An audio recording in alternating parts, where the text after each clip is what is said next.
Mais qu'est-ce que vous faites là? On se réveille. Oh, les gars, oh.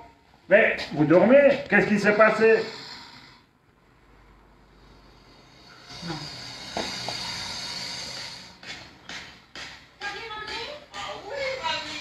Roscoe, on se réveille. Allez, oh, les gars, on se réveille. On y va. On est bon. Oh, c'est le matin. On a fini hier sur la fête. Maintenant, on y va. Hop là. On se bouge. On n'est pas fatigué. Allez. Et puis toi, le gros, qu'est-ce que tu fais? Tu restes là? Ah non, moi je suis pas fatigué, je veux m'amuser avec vous. Ce soir qu'on a une soirée, on va vous présenter des vins. On n'est pas fatigué, allez, on est parti pour la suite. Au revoir. Alors maintenant, dans la soirée, je vais vous couper la musique quand même, sinon vous n'êtes pas m'entendre. À gauche, à gauche, à gauche, à droite, à droite. Ah non, mais c'est pas ça, c'est pas le thème de la soirée. Voilà, j'ai coupé le son, maintenant vous allez mieux m'entendre quand même ce soir. Alors ce soir, on va partir sur les douceurs un peu. Quoique, ça va commencer sur la douceur. Après, c'est un peu le bordel, mais maintenant, on va retourner sur la douceur. Il y a déjà un peu de douceur maintenant dans ce monde que l'on vit actuellement. Un peu de douceur ne fera pas de mal. Par rapport à ça, je vous ai préparé une petite dégustation ce soir qui sera faite. Par exemple, au premier, avec un muscat corse. Muscat corse, c'est pas à chaque fois vous croyez. Si c'était muscat, ce serait pas mal. Et là, celui-là, il est intéressant. Par exemple, celui-là, j'ai un truc à vous dire qui est spécial par rapport à ce vin-là. Il est vendangé uniquement la nuit. Parce que s'il est fait dans la journée, il sera oxydé. Et là, en vendangeant la nuit, tous les vendangeurs qui viennent, c'est la nuit uniquement pour donner ce goût un peu fruité que vous allez trouver. Il y a des arômes de pamplemousse, d'orange et tout qu'on trouve dedans, et grande douceur. Alors, j'en prends un petit verre. J'en prends très peu parce qu'il ne faut pas abuser l'alcool. Hein. Vous faites gaffe quand même. Hein. C'est pas parce qu'on est confiné pour l'instant jusqu'à bientôt. On va changer, mais pour l'instant, c'est mieux de faire gaffe. Rien qu'au nez, mais c'est du plaisir. C'est tout doux. C'est une soirée tout doux. J'ai mis même un peu qui est un peu tout doux. C'est agréable au toucher et tout. Les vins, c'est la même chose. C'est agréable dans la bouche, c'est velouté, c'est agréable, c'est du plaisir. On dit que c'est des vins pour les femmes, mais les hommes, ils aiment pas mal derrière. Tant que la femme aime, l'homme aime aussi. Que du bonheur. Maintenant, je vais passer sur le suivant. Je ne veux pas faire durer les choses des heures. Là, ce sera sur le Senza Parole. Le Senza Parole, vous le connaissez en rouge, que j'ai de l'assortiment ici, mais je l'ai également en rosé et en blanc. Et le blanc, il est très intéressant aussi, parce que ça sort de l'ordinaire complètement. On connaît moins, on ne trouve pas nulle part, celui-là, le blanc. Et puis c'est bien. Puis c'est une bouteille au rapport qualité-prix qui sont très intéressantes. C'est des bouteilles en 12 et 13 francs. Le rosé, le blanc, le rouge, ils sont tous en 12 et 13 francs, ça varie un petit peu. Selon l'appellation, selon la couleur, mais c'est des vins très intéressants. Et puis maintenant, je passe déjà au suivant, parce que je ne veux pas que ça dure 2 heures. Là, ce sera un Recioto. Le Recioto, c'est le plus cher de la soirée. Celui-là, il sera particulier. Celui-là, c'est un raisin qui est fait en Italie, dans le nord de l'Italie, dans le Veneto. Et celui-là, il est tout particulier. Celui-là, imaginez-vous, c'est du vin quand même, ça pourrait ressembler à du Porto, mais c'est du vin. Pourquoi? Parce que là, ce vin-là, il a été mis sur des clés. Des clés, c'est des planches où il y a des trous dessus. Le raisin, il peut être pendu.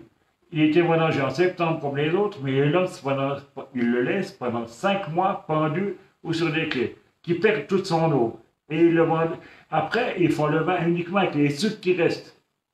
Il ne reste plus grand-chose durant 5 mois. Toute l'eau qui était dans le grain de raisin, elle disparaît. Il ne reste plus que les sucres. Et là, il le laisse pendant 12 mois en fût de chêne. Et là, on aura des arômes et tout, si vous le ressentez. Là, ça sent la griotte et tout. Si vous voulez garder un vin pour vos enfants, pour n'importe quoi, c'est le type de vin qu'il faut garder. 10, 15, 20 ans, ça se garde sans problème. C'est des vins à garder complètement. C'est un peu plus cher, mais qu'est-ce que c'est bon. Là, jusqu'à présent, je n'ai pas goûté, mais celui-là, je craque un petit coup quand même.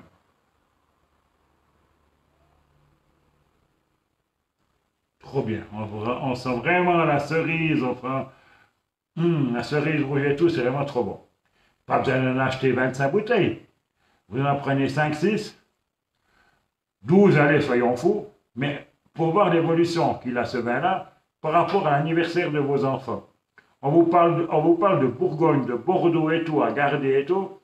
Mais ces vins-là ne sont faits pas nécessairement pour être gardés, ou bien à des prix de fou. Celui-là, il a un prix de fou, il a 25 et quelques pour le demi. Mais c'est un vin, une garantie que vous allez le retrouver plus tard. Maintenant, on va passer à la suite. L'épinard, c'est bon, on a fait. Maintenant, on va passer sur autre chose. Il y en a des qui connaissent peut-être déjà le Coureur des Bois. Coureur des Bois, whisky québécois. En plus, je fais des rimes ce soir en oie. Parce que c'est M. de Goumois qui vous les présente. Je continue dans mes oies. C'est pas grave. Celui-là, il y a plein de monde qui le connaît déjà. Vous connaissez peut-être le sortilège, c'est un petit frère au sortilège. Il y a certains qui vont le sortilège, moi je bois le Coureur des Bois. Le Coureur des Bois, c'est une bouteille qui c'est exceptionnel. C'est un whisky pour les dames qui est doux, qui est agréable. Il était rajouté avec du sirop d'érable. Alors on retrouve le sirop d'érable et le whisky. Pour ces dames, toujours ces mecs qui font à la fin de la soirée, ils boivent le whisky tranquille et tout. C'est vous qui vous faites la vaisselle et tout. Pourquoi ne pas partager le whisky avec eux, avec un produit comme ça? Tout ça, c'est les mecs qui feront la vaisselle et c'est vous qui boirez le verre tranquillement après. Exemple. Maintenant, deuxième exemple sympathique. Vous aimez les fraises? Ben bon, dans votre jardin, vous n'étiez pas beaucoup, on n'a pas pu acheter les plantains. Il paraît que ça va arriver bientôt. Mais maintenant, il y a le Xuxu. Xuxu, c'est de la vodka. Je l'ai passé où mon étiquette? Ah oui, mais l'étiquette est là. Vous voyez? Il y a de la fraise dedans. Et là, c'est vraiment de la fraise qu'on va retrouver dedans. Il y a des morceaux de fraise. Le Xuxu, c'est un apéro. Vous pouvez rajouter différentes choses et tout dedans. C'est agréable, c'est tout doux, c'est facile à boire. Quand on verse dans le verre, il y a des morceaux de fraises. Si vous voyez dans mon verre, il y a des morceaux de fraises. Si vous regardez, vous voyez les morceaux de fraises dedans? Il y a des morceaux de fraises dedans. Là, c'est des morceaux de fraises qui sont macérés et tout avec la vodka. Puis là, rien qu'on est, mais vous n'avez pas le devoir, c'est là. Si vous voulez faire un petit dessert avec de la glace vanille ou ben n'importe, ce serait une association qui serait parfaite. Ou bien, si vous êtes gourmande, vous le buvez comme ça. Ou gourmand, tout compte fait. Parce qu'on a vraiment la fraise qui se développe dans la bouche complètement. C'est vraiment du bonheur. Et le dernier qu'on va faire ce soir, donc là, ça ressemble à rien. C'est une bouteille blanche, comme ça. Il y a des trucs bizarres qui flottent dedans. Alors là, ça vient de la Bretagne. C'est un rhum qui vient des Caraïbes et qu'ils ont mis des noix de coco dedans. C'est un truc qu'il faut... Tous les produits que je vous ai dit, c'est tous les produits qu'il faut garder dans la porte du frigo, à 6, 7, 8 degrés. Plus c'est frais, mieux c'est. Il ne faut pas les mettre au congélateur non plus. Mais dans la porte du frigo, à 6, 7, 8 degrés, c'est parfait. Et celui-là, ben, vous le retournez bien. Il faut que ces morceaux de trucs qui tournent dedans, c'est de la noix de coco. Vous voyez comme c'est? Quand ça flotte et tout, il faut avoir des bonnes dents. Parce qu'après, la noix de coco, elle est dure. C'est vraiment de la noix de coco. C'est pas la rigolade. Voilà. Je remets un petit peu. Et puis là, là, on sent le rhum et la noix de coco. Mais c'est agréable, c'est doux, c'est fruité. Vous pouvez rajouter quelque chose dedans. Là aussi, sur les desserts, ça peut aller. Mais rien comme ça aussi, c'est du bonheur. Alors, je vous remercie pour cette soirée. On a fait le tour. À la semaine prochaine. Semaine prochaine, concert.